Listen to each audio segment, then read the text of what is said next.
नमस्कार दोस्तों, मैं अशोक सिंह चौहान, सहायक आचार्य इतिहास, राजकीय महाविद्यालय कोटपुतली। आज हम बीए तृतीय वर्ष के प्रथम प्रश्न पत्र के अध्याय के पर चर्चा करेंगे, जिसमें हम भारत में ब्रिटिश साम्राज्यवाद के विस्तार और साम्राज्य के विस्तार के संदर्भ में विभिन्न गवर्नर जनरलों द्वारा अपनाई गई नीतियों के बारे में चर्चा करेंगे, जिसमें मुख्यतया लॉर्ड वेलेस्ली के सहायक संधि और लॉर्ड डलहौजी की व्यपगत गोद निषेध की नीति, कुशासन की नीति और हड़प नीति के बारे में चर्चा करेंगे। पहले हम लॉर्ड वेलेस्ली की सहायक संधि के बारे में चर्चा करते हैं।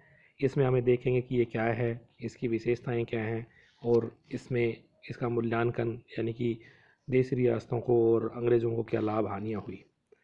बेसिकली अगर हम सहायक संधि की बात करें तो सर्वप्रथम सहायक संधि प्रणाली की अवधारणा फ्रांसीसी गवर्नर डुप्ले लेके आए, जिसके तहत फ्रांसीसी गवर्नर ने एक नई प्रथा प्रारंभ की, जिसके तहत वो देशी रियासतों को विभिन्न मामलों में सैन्य सहायता के बदले भूभाग प्राप्त करते थे या राजस्व प्राप्त करते थे।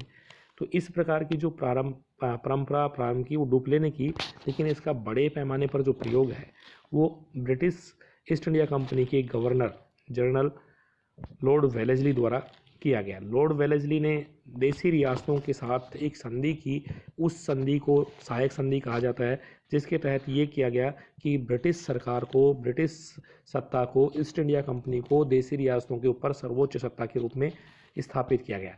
इन संधियों में बेसिकली सबसे ज़्यादा जो योगदान है वो लॉर्ड वेलेस्ली के समय हुआ। लॉर्ड वेलेस्ली ने इन देशी रियासतों के साथ जो संधियाँ की, इन संधियों की कुछ शर्तें हुआ करती थी। ये शर्तें निम्न प्रकार थी। इन शर्तों के अनुसार सबसे पहली शर्त ये थी कि संधि करने वाली जो देशी रियासत है उसे उसके जो सुरक्षा का भार है वो समस्त सुरक्षा का भार ब्रिटिश ईस्ट इंडिया कंपनी पर रहेगा। इस सुरक्षा के लिए ईस्ट इंडिया कंपनी की तरफ से देशी रियासत में एक स्थायी सेना का गठन किया जाएगा, उसे रखा जाएगा। इस सैनिक टुकड़ी का खर्चा संपूर्ण रूप से देशी रियासत द्वारा उठाया जाएगा। खर्चे के बदले में एक भू राजस्व युक्त प्रदेश दिया जाएगा, उसका पूर्ण रूप से भू राजस्व अंग्रेजी ईस्ट इंडिया कंपनी के पास ही रहेगा। इसके अलावा जो देशी रियासत है वो बिना ईस्ट इंडिया कंपनी के अनुमति के किसी भी यूरोपीय देश अथवा अन्य देशी रियासत के साथ किसी प्रकार का कोई विदेश संबंध नहीं करेगी, बिना अनुमति के संधि युद्ध नहीं कर पाएगी। इसके अलावा इन सभी व्यवस्थाओं को, संधि की शर्तों को देखने के लिए प्रत्येक देशी रियासत में एक रेजिडेंट या ईस्ट इंडिया कंपनी का एक प्रतिनिधि रखा जाएगा, जो कि इस सब पर ध्यान रखेगा और ईस्ट इंडिया कंपनी देशी रियासतों के आंतरिक मामलों में हस्तक्षेप नहीं करेगी।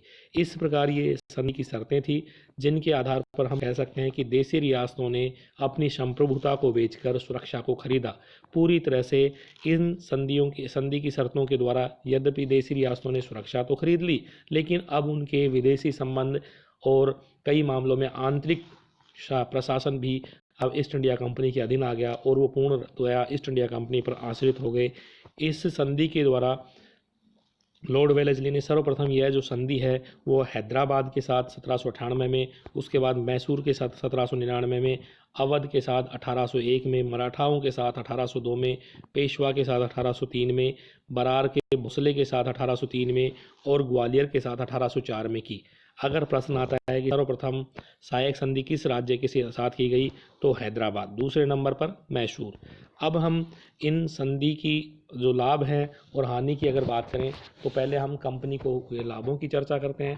कंपनी को जो लाभ हैं वो सबसे पहला तो ये है कि देशी रियासतों को निशस्त्र कर दिया। दूसरा लाभ यह है कि इससे अपने एक बड़े शत्रु वर्ग को इन्होंने अपना सहायक बना लिया। तीसरा लाभ ये था कि अन्य के संसाधनों या देशी रियासतों के संसाधनों पर एक विस्तृत सेना स्थापित कर ली। चौथा लाभ यह था कि यह सेना अपने क्षेत्र में ना होकर देशी रियासतों के क्षेत्र में थी। पांचवा लाभ यह था कि अब इन्होंने बड़े पैमाने पर भू राजस्व मुक्त युक्त प्रदेश प्राप्त किए, जिससे इनका साम्राज्य विस्तार हुआ, आर्थिक संसाधनों का विस्तार हुआ। इस प्रकार हम कह सकते हैं कि इसके अलावा देशी रियासतों के विदेशी संबंधों को नियंत्रित करके कहीं ना कहीं इन्होंने अन्य यूरोपीय कंपनियों का भारत में आगमन और प्रभाव को समाप्त कर दिया। आपसी संबंधों पर नियंत्रण स्थापित करके इन्होंने शांति स्थापित की और अपने साम्राज्य विस्तार का मौका प्राप्त किया। इस प्रकार हम कह सकते हैं कि देशी रियासतों के साथ जो सहायक संधियाँ की गई उनमें पूरी तरह से अंग्रेज़ों को या ईस्ट इंडिया कंपनी को लाभ ही लाभ थे।